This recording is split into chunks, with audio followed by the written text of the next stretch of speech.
Welcome back to the channel, everybody. Hope you guys are all doing great. We have some new news coming in about Rotos, who I did a video a few days ago talking about how the aspect of Tshirt on him was not working the way it was 5 or 6 months ago when relics were first released. I did a video back then talking about how aspect of Tshirt was very, very strong on Rotos, like by far the best relic to have on him. And I was saying I wouldn't be surprised if it was changed. Well, a few weeks ago, it was seemingly shadow nerfed, which is not a very good approach to this whatsoever, and there was no mention anywhere about, hey, this is going to be fixed, it was a bug, yada yada yada. It was kind of just changed and then no more mentions of it.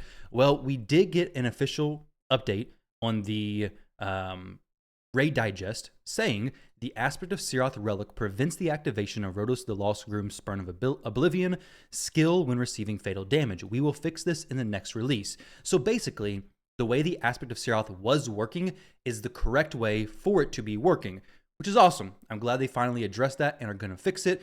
My biggest complaint in the previous video were a few things. One, if a relic is bugged and not working the way it's supposed to, they need to announce it as soon as possible. There were some commenters in the previous video that I disagree with, and they obviously disagree with me as well, but basically I had said that if they're going to change relics like aspect of Tshirt, they should refund the players the materials it took to actually upgrade this.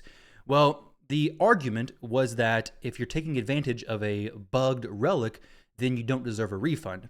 The issue is this relic wasn't said to be bugged. You can't release a relic to the game and then players invest in it and say, oh, this is actually bugged, let's change it and then not refund players. I mean, you can, but you're going to have an upset community. Now, they did the great approach here, and they actually announced this.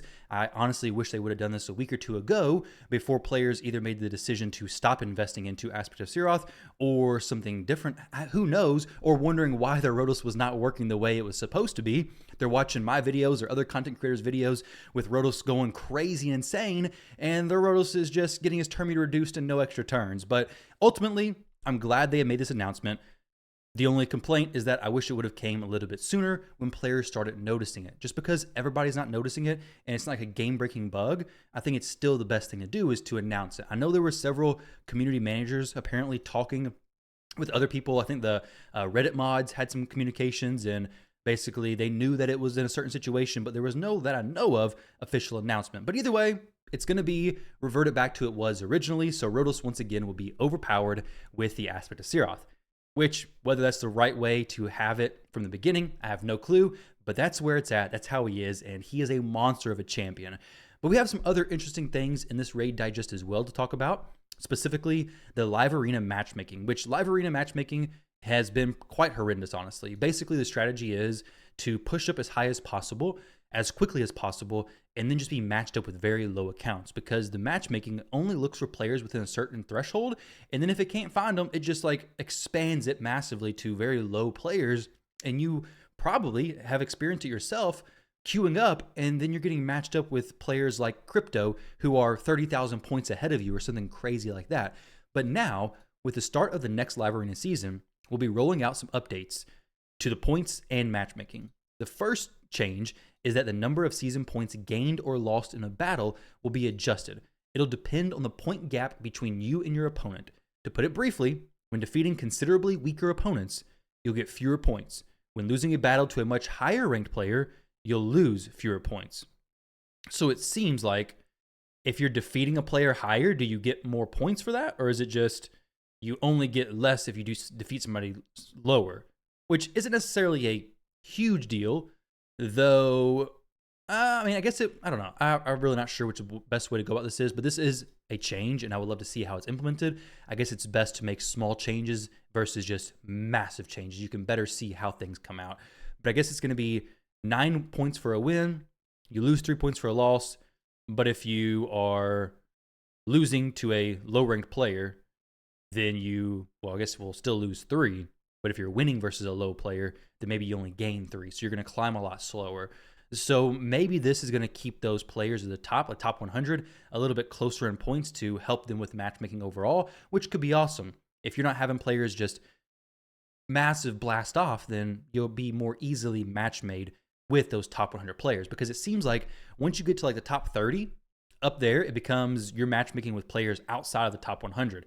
But if you're like 30 to 100, it's very tough competition there.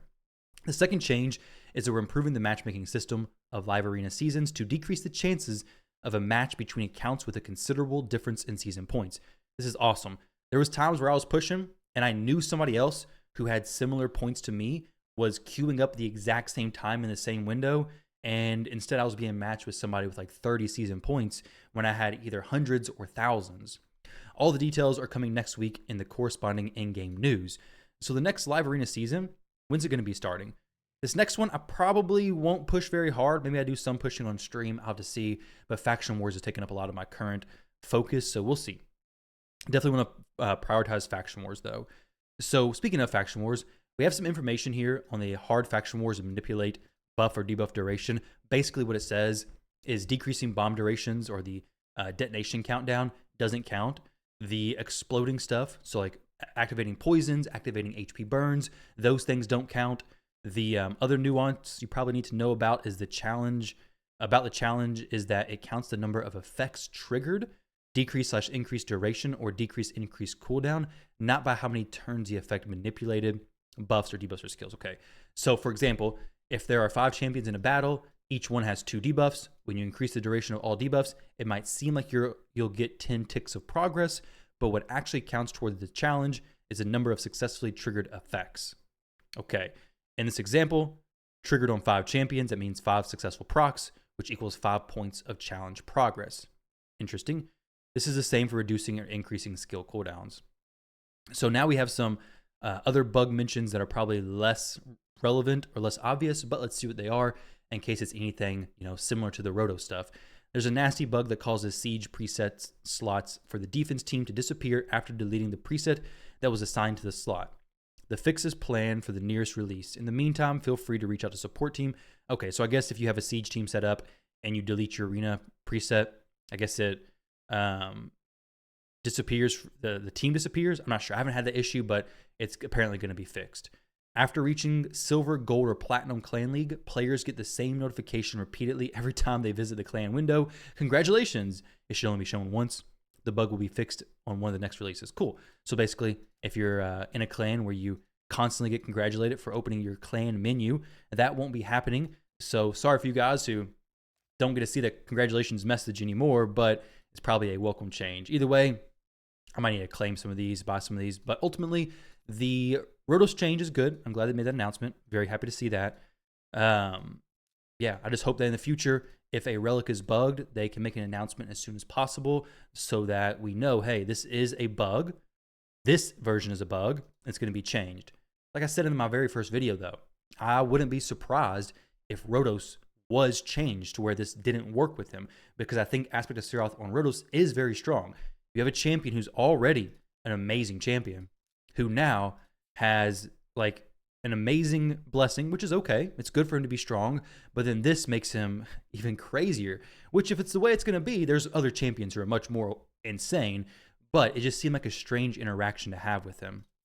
Either way, I'm all for it. I like it. Rotos is a monster. He's a cool champion. He's a fun champion. So, hey, if they're not going to change it, leave it like this and don't change it in the future. That's the thing that gets me frustrated, is seeing players who've invested plus 15. That's a lot. Oh, by the way, in my previous video, I got a lot of comments saying that I have no clue what I was talking about because players don't have 5-star or plus 15 relics. That's not what I meant. I said at most, players have 2, maybe 3 5-star relics. Majority of players, I understand, don't have any 5-star relics. However, majority of end-game players could have 1 or maybe 2 5-star relics. If you broke down your relics and you were doing Chimera and you're doing the events and you are truly end game, you should be able to do that. I currently have 1 5-star relic on my Arbaeus. That's all I have. I'm going to work towards probably getting my next 5-star relic very soon. I think I'm going to put it on Siegfried for a very interesting video coming soon. But either way, guys, let me know what your thoughts are on the new Live Arena season changes. I'm looking forward to them. Does it even matter to you? Hopefully it allows players who are not trying to compete against the top 100, actually more fair and balanced matchmaking. It's crazy how I was seeing so many screenshots in all the Live Arena seasons of players who are thousands of points being matched with somebody who just entered live arena basically. And of course, it's going to be a win. They're going to get a quick win from that, and it's good to help push their points, but that's not fun for anybody. It's not even fun for the player winning. I mean, you kind of want some competition, right? Either way, guys, thank you very much for watching. Hope you enjoyed. Don't forget to like, comment, and subscribe. And also, if you're interested in joining a clan, my clan, Rotos, is recruiting. We also have a lot of clans inside the OC cluster. If you'd be interested in joining any of those, I'll try to leave a link to the Discord channel down below. Click that link, go over there, chat with somebody. They'll help you out. They'll get you set up in a very solid clan. Either way, thank you guys, and I'll catch you in the next one.